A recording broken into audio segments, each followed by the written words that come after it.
অধিদপ্তর।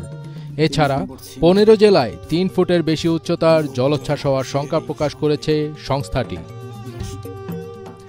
এতে আরও বলা হয়েছে, গাঙ্গেয় পশ্চিমবঙ্গ ও তৎসংলগ্ন উত্তর পশ্চিম বঙ্গোপসাগর এবং বাংলাদেশের উপকূলীয় এলাকায় অবস্থানরত নিম্নচাপটি পশ্চিম উত্তর পশ্চিম দিকে অগ্রসর হয়ে গত মধ্যরাতে গাঙ্গেয় পশ্চিমবঙ্গ ও তৎসংলগ্ন ঝাড়খণ্ডে অবস্থান করছে। বাংলাদেশের উপকূলীয় এলাকা এবং সমুদ্র বন্দরগুলোর ওপর দিয়ে দমকা অথবা ঝোড়ো হাওয়া বয়ে যেতে পারে। এদিকে চট্টগ্রাম, কক্সবাজার, মোংলা ও পায়রা সমুদ্র বন্দরকে 3 নম্বর স্থানীয় সতর্ক সংকেত দেখিয়ে যেতে বলেছে বাংলাদেশ আবহাওয়া অধিদপ্তর।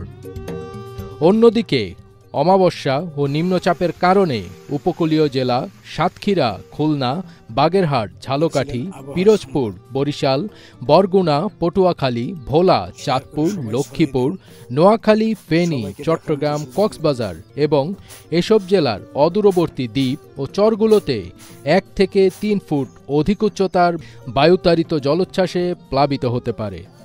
এর জন্য উত্তর বঙ্গোপসাগরে অবস্থানরত সকল মাছ ধরার নৌকা ও ট্রলারকে পরবর্তী নির্দেশ না দেওয়া পর্যন্ত নিরাপদ আশ্রয়ে অবস্থান করতে বলা হয়েছে। আবহাওয়া অধিদপ্তর 24 ঘণ্টা খুলনা, বরিশাল, চট্টগ্রাম ও সিলেট বিভাগের অধিকাংশ জায়গায় এবং রংপুর, রাজশাহী, ঢাকা ও ময়মনসিংহ বিভাগের অনেক জায়গায় অস্থায়ীভাবে দমকা হাওয়া সহ হালকা থেকে মাঝারি ধরনের বৃষ্টি অথবা বজ্রসহ বৃষ্টি হতে পারে। সেই সঙ্গে